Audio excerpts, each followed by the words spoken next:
What up? Welcome to the Stash Box. This is episode like 5 or 6. Who really cares? Today, we're just going to dive into what we personally have. He's still a bud tender in the industry doing his thing, and I used to be, but now I just consume a lot of shit. But anyways, in my Stash Box, we got some incredible bars. These ones are actually really popular, the Boulder bars. I personally wish that dispensaries wouldn't put their fucking stickers like right on the box. Well, covering like the label and shit. Yeah. I did not do that. I know that's from my store and I did not do that. I don't even fucking peel them off. I'll just throw them in the bag if you're going to buy an edible. Exactly. So yeah. That's what I personally think, because like, why are these brands putting in all this work? They make their fucking packages look cool.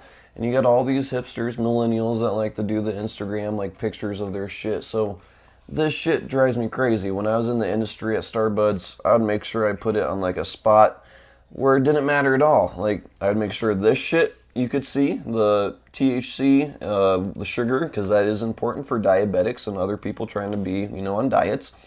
And then the sticker, like, yes, we need this, but just make it somewhere. There's plenty of spots usually, like on the side sometime. I'll even fucking just fold it, put it there. So that's one thing that drives me crazy about dispensaries, but, they're trying to make sure they're doing their job and that THC is on there. So Incredibles, though, super good flavor. Boulder bars got some toffee in it. These I actually really like, those, especially the medical ones. Yeah, because I probably mentioned this on another Stash Box. But Yummies, they actually are from a place I used to work, Kansas City. The owner or whatever, he owns a farm called Yeti Farms. They make all their shit out of Yeti OG, which is a strain of like Indica. And I never really liked their edibles when they first put them out. Bad taste, and I just didn't get much of a high. But now the taste is amazing. It tastes like you're eating a fucking Jolly Rancher or Kool-Aid or something. And then the high is like super strong. Like I don't know what they're using distillate wise, but it hits me pretty damn hard.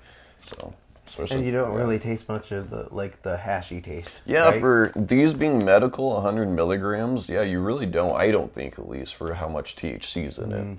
Hell yeah, they're good in a pinch for sure. So one more thing I want to tackle before he gets started.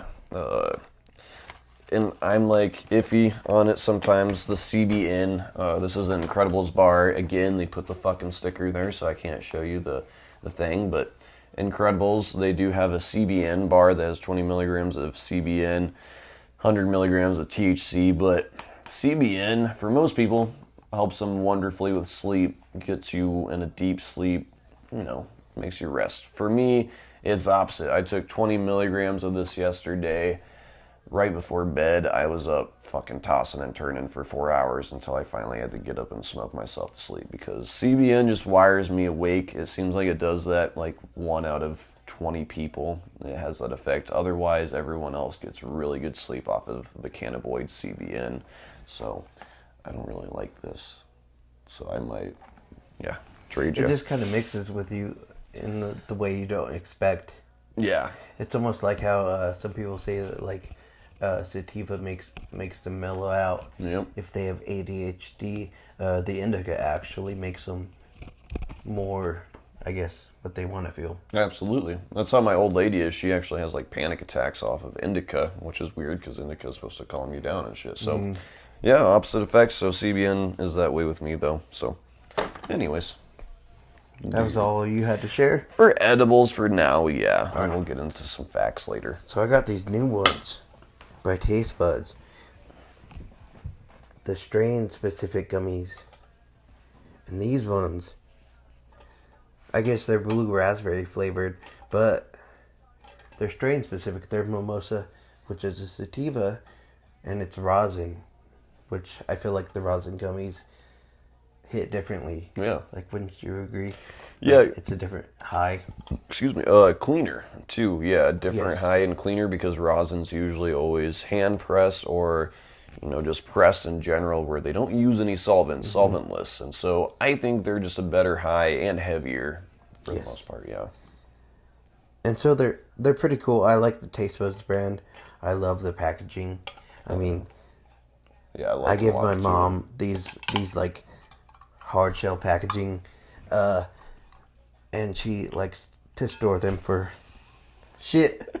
She Yeah. likes to store them for like yarn and shit, old people shit. But I do love the Taste Buds packaging.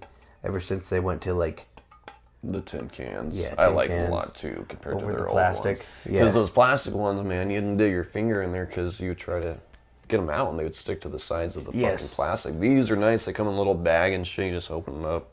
It's fucking tight. That was definitely a problem. And these are broad spectrum. Oh, okay. Yeah. So, So like you get extra The cannabinoids Oh, yeah. and shit. So yeah, they're pretty nice.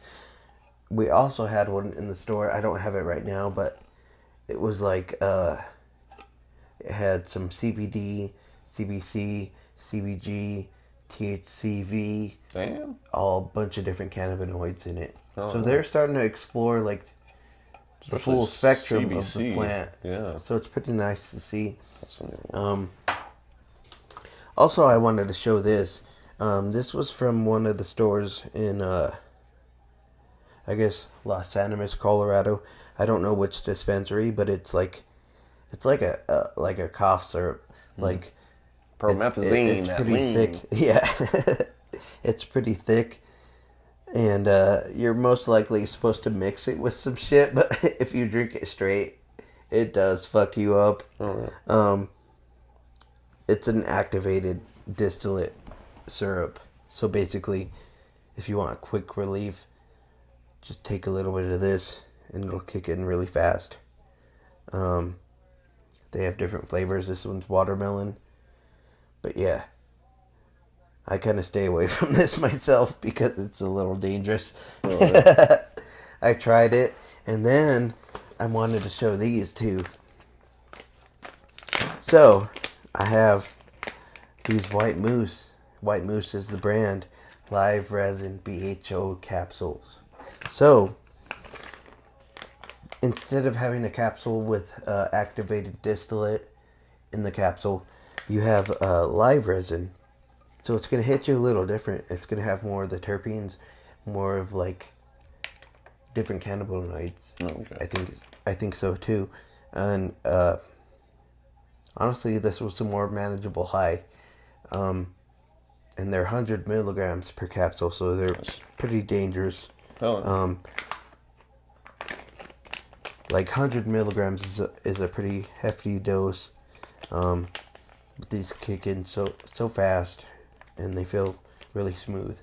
So yeah, I'll show these here too. Yes, and I have a couple other things to show, like this White Moose. Where was it? The champagne wax. So it's just like a live extract. It's more terpenes. It's gonna be more flavorful, and it's just a lot smoother. And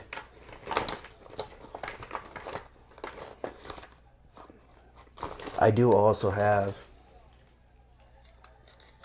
some moon rock. oh, okay. Moon rock too. Oh, little caviar. Caviar is a pretty popular brand.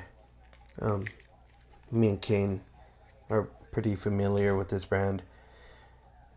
And it's basically an infused nug with keef and concentrate oil, usually full spectrum.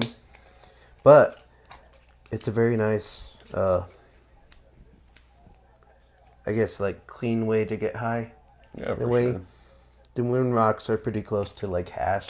That's what I was going to say. It's very similar. It's like a little bit cheaper version of hash. I still prefer hash over the moon rock sometimes. But honestly, moon rocks, they still get the job done and stuff. So I dig it. And just fun facts, though. Some I've wanted to mention in my other podcast when it comes to the stash box is when you're smoking, you can usually tell weed-wise or herb-wise if something is clean by the ash. It'll be like a white ash. When it comes to, like, he's more of the dabber. When it comes to your concentrates, it'll be more, you shouldn't really have anything in your banger afterwards if it's completely clean. You shouldn't have any residue or any like darkness to your banger. If you're doing a proper dab, you shouldn't have any discoloration on your banger.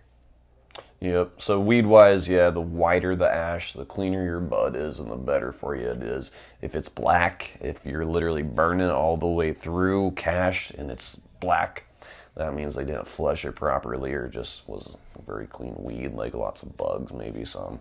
Like my bud that I've recently grown, it's pretty white ash, and for the most part it's because I've used no additives, no chemicals, no pesticides, anything like that, so it's clean, cured just right. That's another thing. If you don't cure it properly, it's going to be wet. It might get moldy even. You can see that in your weed when you break it up. Looks like almost like a spider web inside your bud. So just things to keep an eye out on. So, oh yeah. So that's pretty much all I have to show it. I mean, I have some weed. I guess I could show a couple nugs, but I mean, like, did you have other stuff to show? I mean, I was besides just that. We talked about the mac and cheese already. It's just maybe the whole shroom thing. The fact that, you know, we've decriminalized here in Colorado. Yes. Him and I both have kind of consumed a little edible and shroomage-wise before the Stash Box episode. So I'm trying to take advantage of that, the legalization of these mind-opening substances. They should be treated properly, like him and I were talking about on our last podcast. Shrooms, man, like, it's not like weed. You need to be in the right mindset, the right environment, have the right food and minerals and stuff in you. Don't take it lightly. It is not a party drug. It's to get yourself out of anxiety or something that you want to further yourself in life. It's an adventure. It's not about getting high. It's more just like a sacrament, just like trying to learn something from it, and that's what I feel like that's what you're supposed to treat them as. Like, absolutely. It's not like a party drug that should be equivalated with like meth or heroin or cocaine or Molly or ecstasy. That's back in the day. Too. I saw party heads doing that shit just because they thought it was gonna be like Molly or ecstasy. Oh, we're gonna just see colors, but it's deeper than that. And that's the thing about weed and shrooms compared to some of these other drugs is it's deeper. These other drugs are very on the surface. You're high. It fucking has complete control of you. These drugs help us control over ourselves, help us progress with things that we're working on, like in our lives and shit. Like, yeah, they almost separate your ego from yourself. Yeah. And you get a better understanding of yourself, your true self. In life, for example, shrooms have helped me cope with, the whole death thing. I'm not too scared of death. Like, I'm scared of certain things in life, but death itself, I've come to terms with. And same with social anxiety stuff. I used to be a turtle. I used to not want to fucking do anything and fucking not talk to anyone. Shroom helped me open up where I don't shut the fuck up now, and I'm always doing shit. So I think just from personal experiences, probably from both of us, they definitely have a very positive impact if they're done properly. So. Yes. Because I can say for myself, I haven't wanted to hurt myself in 7+ years thanks to shrooms and psychedelics. So yeah. And that's kind of what's decriminalized them here in Colorado is the research that they've done with like veterans, specifically with the PTSD and stuff, and getting a lot of them also were just, not good thoughts about themselves and just not able to cope with life because of what they've been through. And people don't realize that, man. Like, and not just veterans, like other people like us, like we've been through some traumatic shit in life, but shrooms help us just get in contact with a different part of ourselves in the world. So, yeah. Like a different perspective, but if you're interested in it, yes. If you're interested in it, you should definitely research it, and you shouldn't just go into it on a whim. Yeah. Because I've seen many people have bad experiences, and I think you need to be in the right mindset and setting in order to have a good experience. But if you're curious about it, you should definitely look into it more. And hit up your local shaman. We can give you some advice. But anyways, that's it for the Stash Box today. We're going to go eat some pizza and make Into the Looking Glass. Stay tuned. Pew! Pew!